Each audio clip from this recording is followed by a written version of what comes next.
Hello and welcome to episode 3 of Little Bean Podcast. I'm Becky and I'm coming to you from Norfolk in East Anglia, and thank you for joining me again. Welcome if you are a new viewer and welcome back if you've joined me before. I'm very excited that I actually have a name for my podcast now.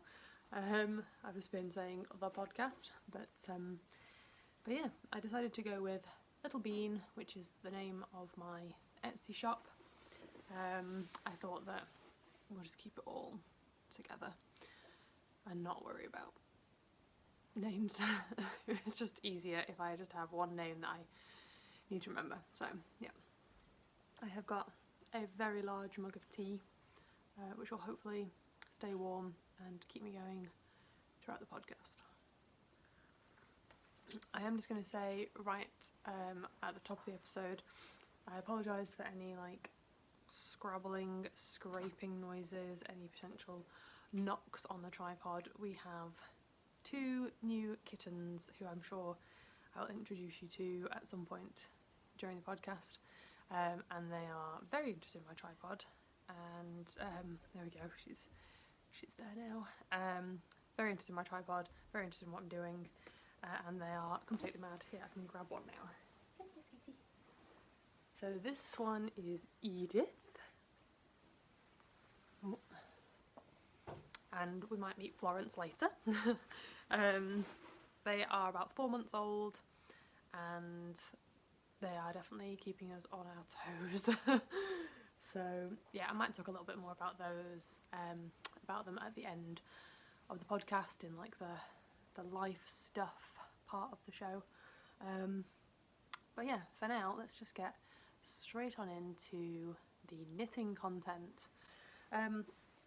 It's been a fairly slow going knitting couple of weeks.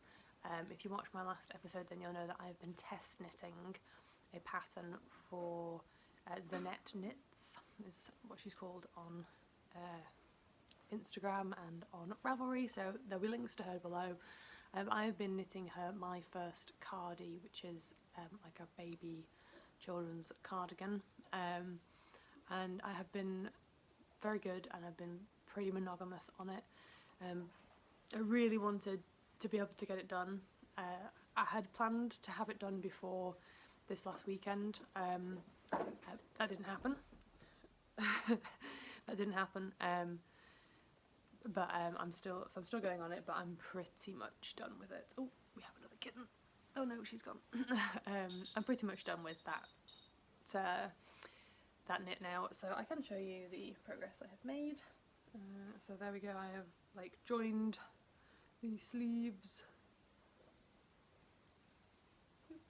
to the body, and I'm just doing the decreases, and then all that's left is to pick up and knit the button band and sew in the ends and sew on buttons, and then it's done. So I think that probably I will have finished the body tonight, and then I can get on with picking up the button band, and I don't expect that's going to take me very long.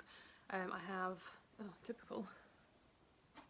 I have 2 or 3 days left to finish it, and I'm not worried. So, but should I be? I don't know. Yes. There we go. I think the only thing is, I think I'm going to run out of the main colour. I don't know. I'm always very bad at judging how much is actually left, and I really don't want to run out and then have to. I've got a contrasting colour. I'm using the grey. I would rather start using the grey sooner and have it be like a feature of the top of the sweater, like a little yoke. Rather than run out and have 2 rows and it look a bit odd. But I don't know, I'm going to have another look at the picture and at the pattern and just see what I think it would look like. It might not look too bad if it was just at the back. It might just look like an extension of the collar, because the button band is going to be in the grey anyway, so we'll see. I'll have a look, I'll figure it out. I might do some little sort of stripes or something. Sorry, the cats are now just fighting each other and also the curtain. They're funny. So yes, so that is what I am currently knitting at the moment. Like I say, I've been pretty monogamous on it. I might have knit like a row here or there on some socks, but other than that it has been all cardi all the time. And it's actually been quite good. I thought I was going to be really like cardiganed out, and I was starting to worry that it was gonna just drag, but I'm really enjoying knitting it, and I think I could have knit it quicker, but sorry, distracted by cats. I think I could have knit it quicker, but I have been sort of pacing myself a little bit so as not to run out of steam on it. So yeah. Sorry. The cats are so distracting. But so that's it. I haven't got any finished objects to show you. I haven't got any other works in progress to show you. So sorry about that, but I can tell you that probably next episode is just going to be Whip City, because I have got a long list of things that I want to cast on, and so as soon as I cast off this cardigan, I think I'm just going to be casting on everything. And I do have a 10-year that I'm knitting on at the moment, which I've only got like 2 or 3 rows on, so I'm not going to show it to you. But I want to get that finished too, so I suspect that there's going to be a lot of stuff to show you, and hopefully, maybe if I'm really lucky, I might have a finished object or 2 to show you as well. Obviously I'll be able to show the cardigan, but maybe I'll have something else as well. Who knows? Who knows? Let's see. We'll see. Florence. Florence. No, she's not in the mood for cuddles right now. So, this last weekend was Unravel Festival in Farnham, and I was very excited to go, and I've never really been to this kind of fibre festival before. I've been to just like little shows, little sort of like village hall type shows, but nothing on this scale. I've been to the Knitting and Stitching show a few times when I was a student, but again, obviously that's a much wider selection of crafts. I can't remember when we started planning to go. I think it must have been early December or something like that. We were definitely, me and my mum were definitely following them on Instagram, and like refreshing to see when the tickets were going to go on sale, and so we pretty much bought our tickets I think the day that the tickets went on sale, and then we got all of the like train and hotel sorted a little bit after that, but we wanted to know that we definitely had tickets because I wasn't sure if it was going to sell out or not. I think in the end they did have on the day tickets anyway, but I'm glad that we got it all planned out nice and early. We went down to London, over to London, on the Friday before, so the festival was Friday, Saturday, Sunday. We were just doing the Saturday, but we went to London on the Friday, but like early in the morning, with the plan. The original plan was to do a bit of a yarn shop crawl, and we were going to go to, we definitely wanted to go to Loop, and we did make it to Loop. Then there was a couple of other places that we wanted to go, and we just didn't go. One of them was Knit with Attitude, and they were actually vending at the show, so we assumed that the shop would be closed, so we didn't go out to Knit with Attitude. The only other place I really wanted to go was Tribe, but it was not practical. It was much further out, so we went to Loop and we walked to Loop, walked around London a little bit, and it was really, really nice. Much nicer walking it than getting on the tube. I really hate getting on the tube. So yeah, and it was just a really relaxed day. We like got a nice lunch in a pub. We then went to our hotel, went out and got sushi at Yo Sushi on Waterloo Station, and it was just really nice to spend the day with my mum in London. Didn't buy anything at Loop. I'd never been to Loop before, so I really wanted to go and just see what it had, and yeah, there was a lot of stuff, and I definitely think that I would like make the trip back with plans to buy things in the future, but obviously I wanted to save my money for the show. So,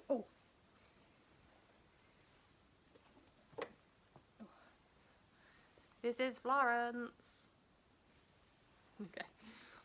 They're pretty much identical apart from the fact that Florence has got like a white splodge on her nose, so it's really hard to tell which one of them is causing trouble if you can't see their faces. Anyway, yeah, so really glad that we got to go out to Loop. And then we were staying at a travel lodge near Waterloo Station, so then on the Saturday morning we just got on the train, and it was about an hour out to Farnham, and it was great because when we got on the train it was pretty much empty. We didn't see anybody else that looked like they were knitting, but as soon as we arrived in Farnham Station, just hordes of knitters descended onto the platform. Obviously sort of like have a quick look around, get their bearings. Some people had obviously done this trip before and so knew exactly where they were going. I had my phone out to do directions, and I just immediately put it away, and I was like, let's just follow the crowd of knitted goodness. We'll just follow the wave of knitting, and we'll make it, I'm sure. So yeah, we had like a procession of knitters through Farnham to get to the maltings, and that was just really great. And then the queue was like super quick to get in, so that was nice. We got in nice and quickly, and we kind of planned to do a circuit of everything and then go back for what we liked. So we walked into sort of the main hall. I can't remember what all of the rooms are called, but there's one like sort of quite big hall down and to the back, and we walked around there, and I think it's safe to say we were completely overwhelmed by choice. There was just so much stuff. I had gone with a little bit of a plan of the kind of thing that I wanted to get.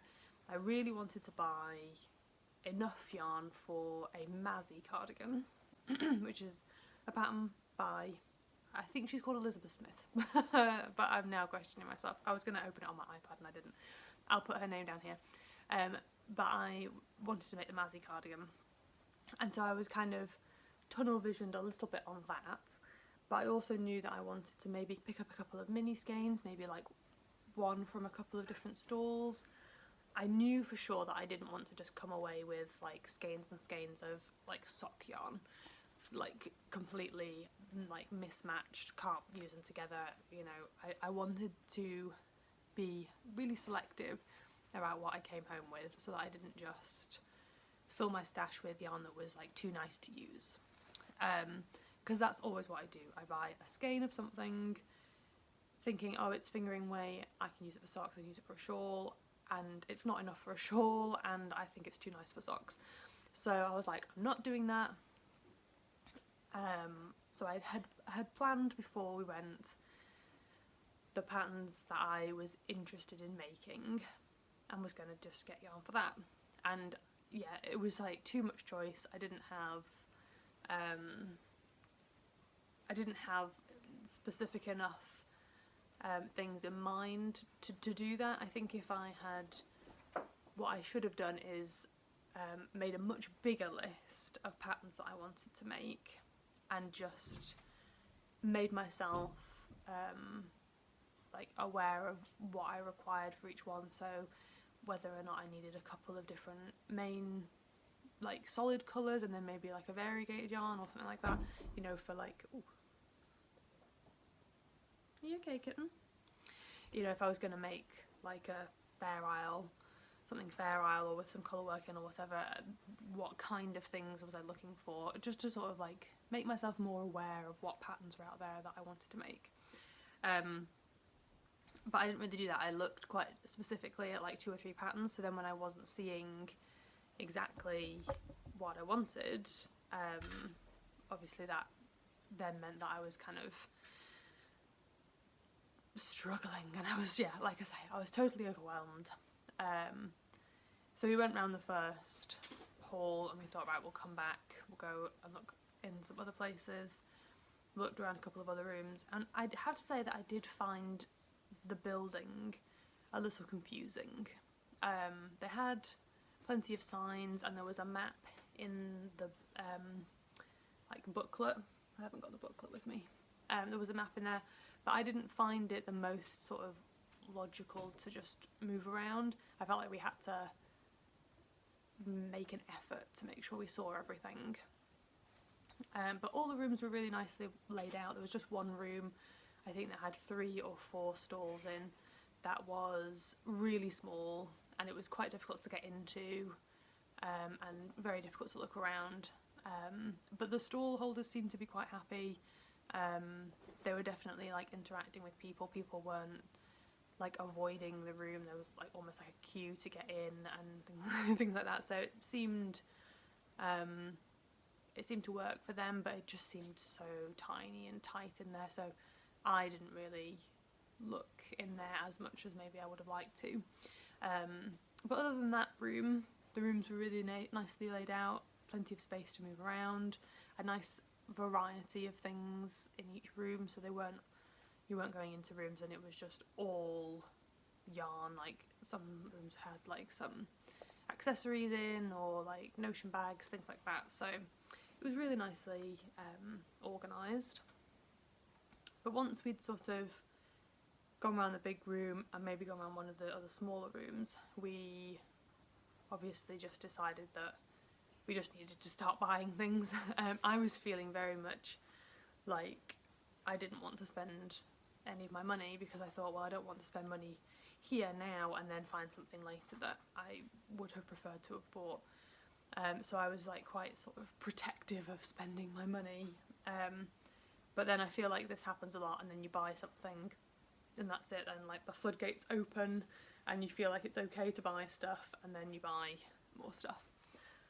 So I do have my Unravel bag, which contains all of my goodies. So the first thing that I bought was actually not yarn at all, but was a tool, and that is from the Sewcial Circle. It's a kit, actually. I bought the kit.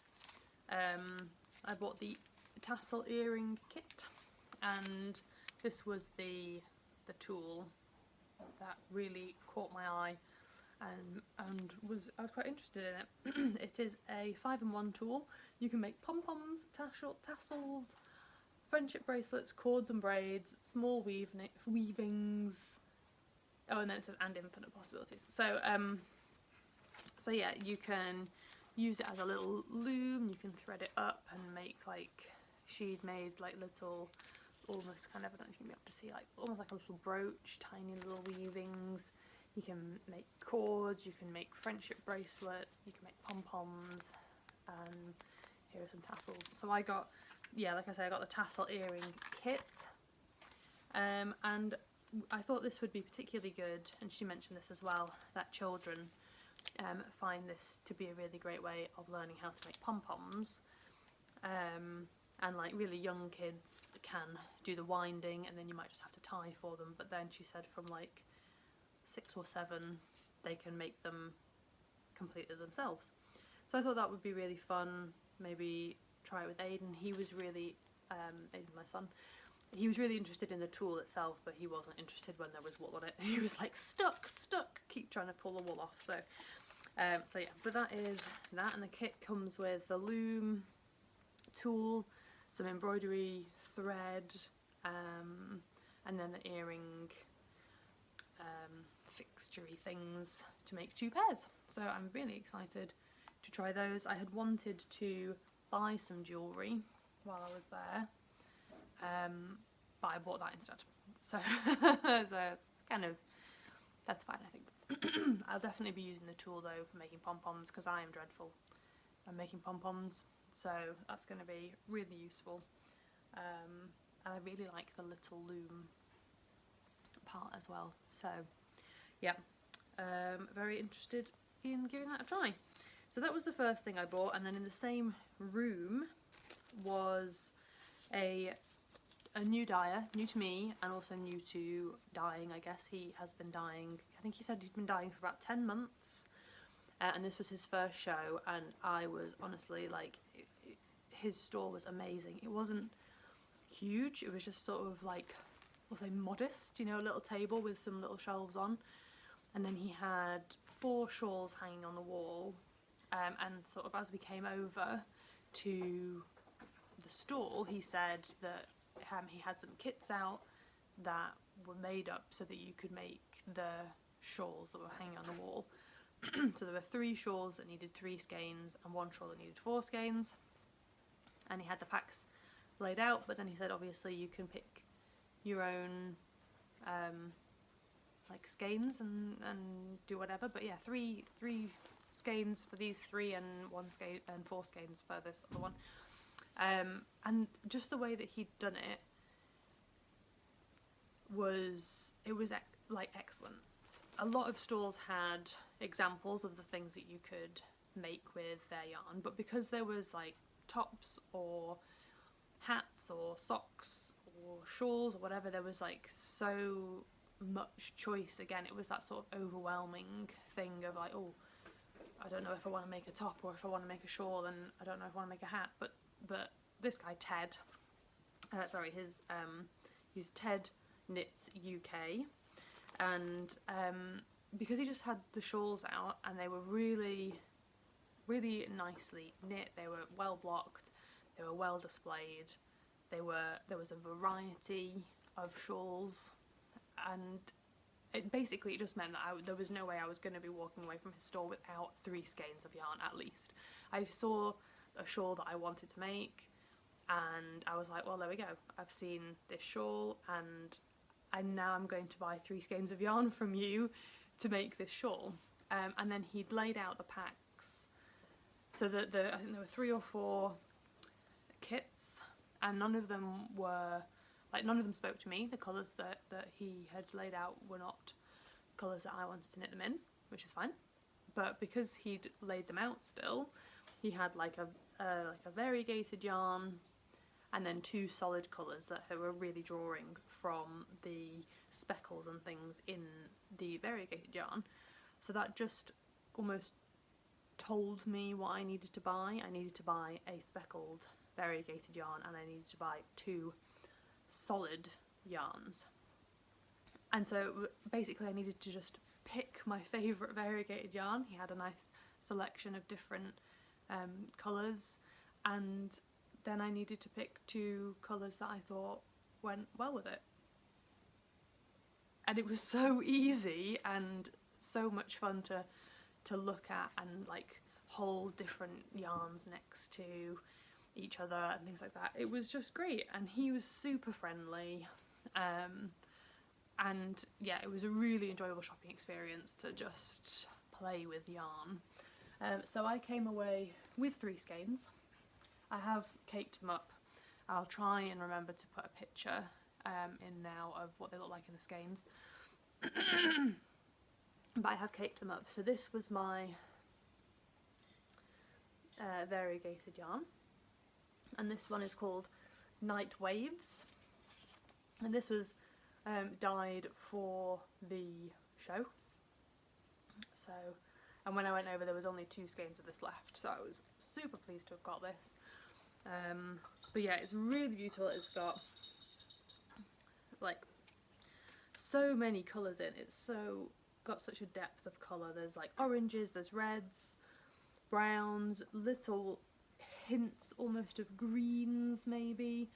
There's like little bits of purple and pink in there. There's just so much going on, and it's just absolutely beautiful. So I got that one, and then the 2 other colours that I thought would go with it are Espresso and Umber. The Umber is a really beautiful kind of golden orange colour, and then the Espresso is just a really lovely dark brown colour. And I cannot wait to cast on my shawl. I am going to make Brioche Tiles by Suzanne Sommer, and I can't wait. So the way that I'm going to do it is, I'll put a picture of the pattern up so that you can see, but these are going to be my brioche, like the circle parts of the shawl, and then this is going to be like the tail, shall we say. So there's a piece there's a section of the shawl that's 2 colours, and then a section of the shawl that looks like you just use 1 colour, and that's going to be my 1 colour. So yeah, very, very excited, and it was really nice to buy it and have a plan for it straight away. So yeah, caked up, ready to go. I was going to cast it on Monday, and I thought, no, finish the cardigan and then be completely guilt-free. So I'm going to finish the cardigan first, and then I think that's probably going to be the first thing that I cast on. And then I went to we went back to the main hall, and I went to the Dusty Dimples stand, which was one that I definitely wanted to have a good look around. And it was so nice because she was giving out business cards, and they included little like progress keeper stitch markers, which was really nice because I'd wanted to buy a stitch marker or a progress keeper, and I didn't see any that I really wanted to get, so it was quite nice to get one just as like a little freebie. So that was nice. I came away with a stitch marker, even though I didn't spend any money on it. And I bought a few things from her. So first of all, I bought this. It's called the Dusty Sock Set, and there's 5 20-gram skeins, and they are really, really pretty. I think these 3 are my favourite. I've no idea what I'm going to do with them. She says, I don't know. I also bought these. So that's 2 skeins of spiced, which is just a really nice orangey golden colour. There is, obviously they are hand dyed, so there is a difference in the like saturation of the colourway, but that's fine. I'll probably just do the like helical knitting so you don't see it. And then I picked up oh, I can't say it. I'll put the name of it down below. I can't say it. I picked up this one, which is just an absolutely gorgeous like speckled. It's got some like greeny blue and just a little hint of like a brown, and then these beautiful oranges as well. And so I was obviously again, Ted Knits taught me how to buy yarn for things, because I bought a speckle and then I bought, you know, contrasting colours, or like colours that are featured in the skein, and so I know that these are going to go together. And then I think I've decided that I'm going to make the Navelli crop top by Caitlin Hunter. So that's that, and I will need another colour. So yeah, this will be the body of that, and then this will be the pattern at the bottom. But I will need another colour to do the like outline, I guess. There's like a darker colour, you'll see in the picture. And I don't know if I can maybe do something with some of these. I was surprised when I looked at the pattern at how much of that darker colour you actually need. I expected that what she's used is rose gold. I expected that would be a much more than the like brown. I'm not sure what it was called, but we'll see. So I don't know. I might need to get another skein of something to act as that separating colour. But yeah, really, really beautiful yarns. So pretty, so pretty. And while I was at the Dusty Dimples stand the second time round, I bumped into Caroline from Knitting Vicariously, and so she's also done Knit on Instagram and Ravelry and things like that. I'll put links down below. And she was so lovely. I was like super awkward. She was like looking at yarn and I was looking at yarn, and I think I turned to my mum and I was like, Mum, that's the podcast that I was telling you is coming, and my mum was just like, oh, okay. and I was, yeah, I wasn't gonna say anything, I wasn't gonna say hello or anything like that, and then I was just like, why not? I just sort of snuck in and was like, hi, I'm really sorry, but I watch your podcast and I haven't got anything else to say other than hello and I watch your podcast. And she gave me a hug and we chatted for quite a while, which was really, really nice. So yeah, and she was so lovely and friendly, and yeah, it was just nice. I pushed myself out of my comfort zone and said hello, and nothing terrible happened. So so yeah, it was nice to see her and chat with her. So I was a bit starstruck, you know, but anyway. And then my final purchase was a pack, just a little, so 200 grams, 50 grams each. And I'm not entirely sure how this brand is pronounced. King, Q-I-N-G fibre. Quing? Yeah, I saw that they had stuff at Loop, and then when I saw them again at the festival, I was a bit like, oh, how exciting. So we went over and had a look, and yeah, these are just really pretty colours. So there is Monsoon,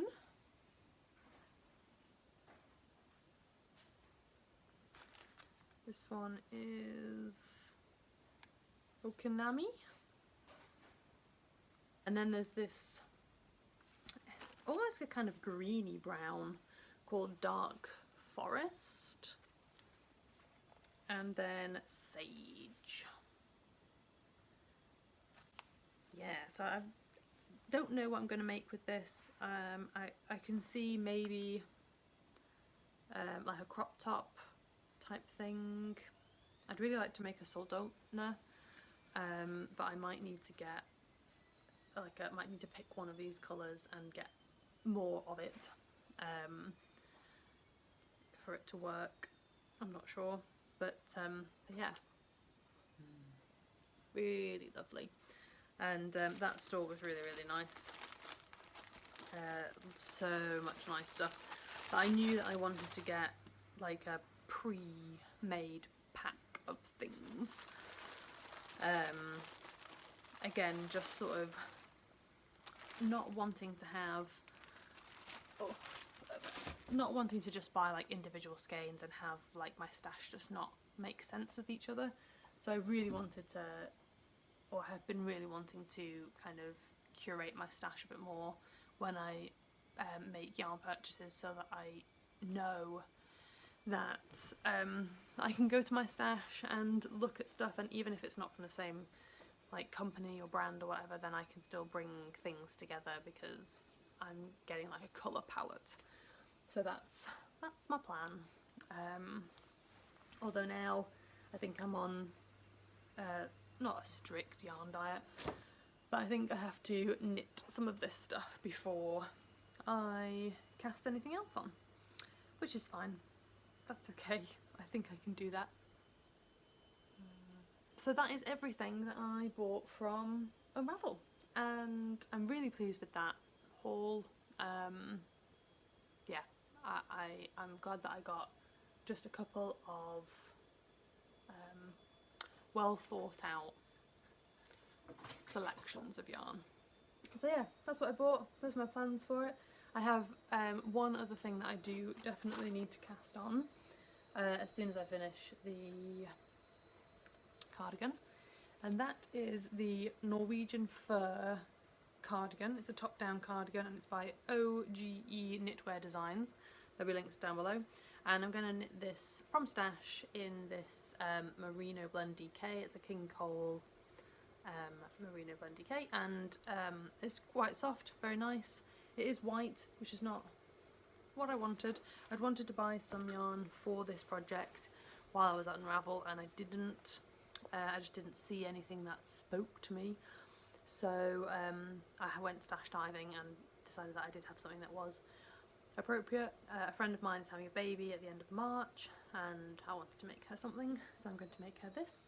She doesn't know if she's having a boy or a girl, and I think this is like a gender neutral cardigan, and I think it's still going to be cool.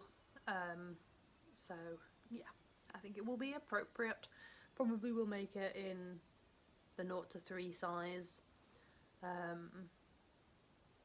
Yeah, her and her partner are both fairly small, so don't expect the baby to be massive in any way. So I think a 0 to 3 will be fine. So that's my, yeah, those are my knitting plans for the next few weeks.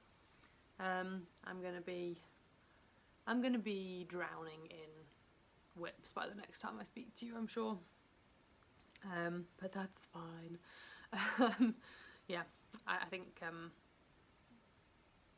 yeah, but that's okay. I think it's okay to be monogamous and then suddenly just have like a binge of casting on. So now we'll move into life stuff, I guess. I want to kind of think of a name for this section. I'm kind of thinking that I might call it like Mardle,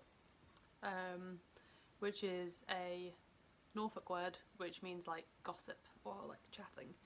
So I might call it the Mardle section, but I don't know how I feel saying Mardle.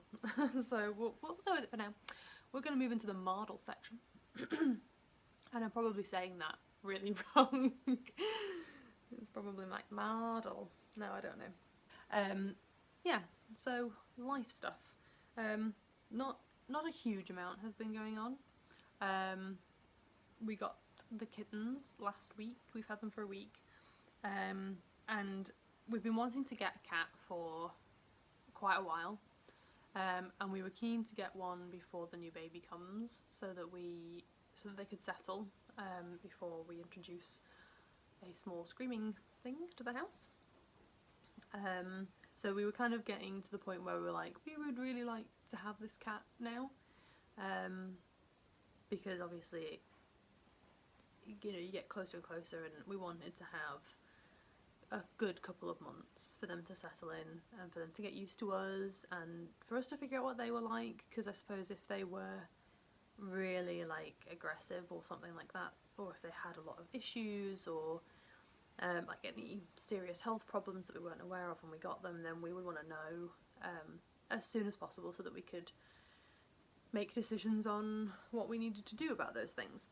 So we'd been looking for a while. Obviously we have Aiden, who is nearly 2, and a lot of places won't let you adopt. A lot of charities won't let you adopt if you have children, which I get. I totally get that.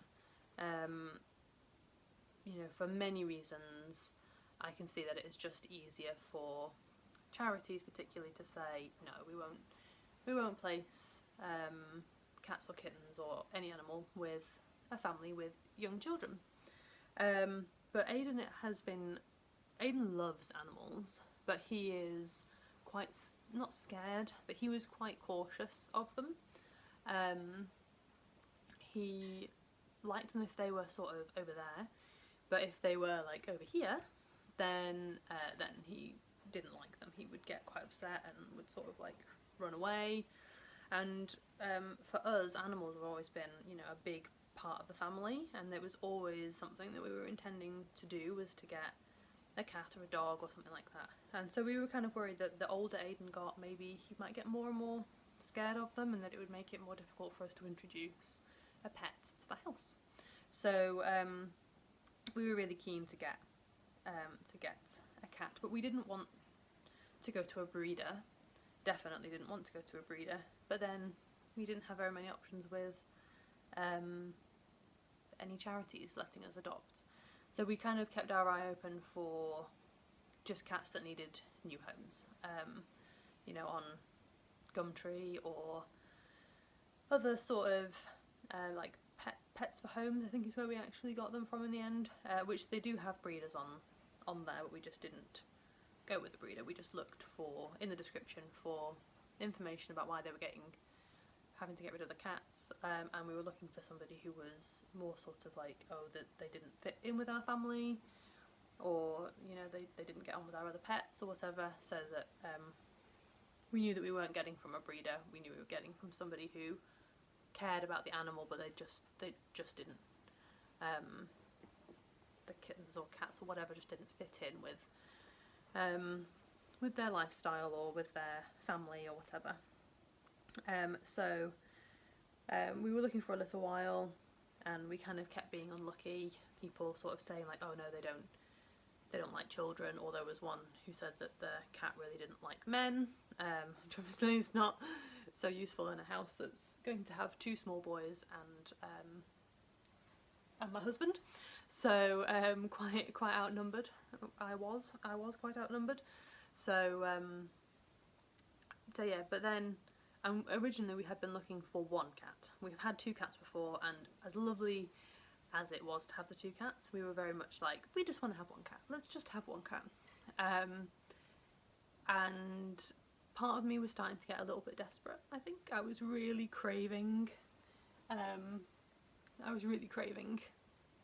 cat friends, and part of me just kind of fell in love with these 2 when we saw their pictures, and it was lovely because they were a little bit older, so their personality was a little bit more known, but they weren't so old that that they were going to be really kind of set into a routine or set into their expectations of what home would be like. So yeah, they were like pretty much 4 months.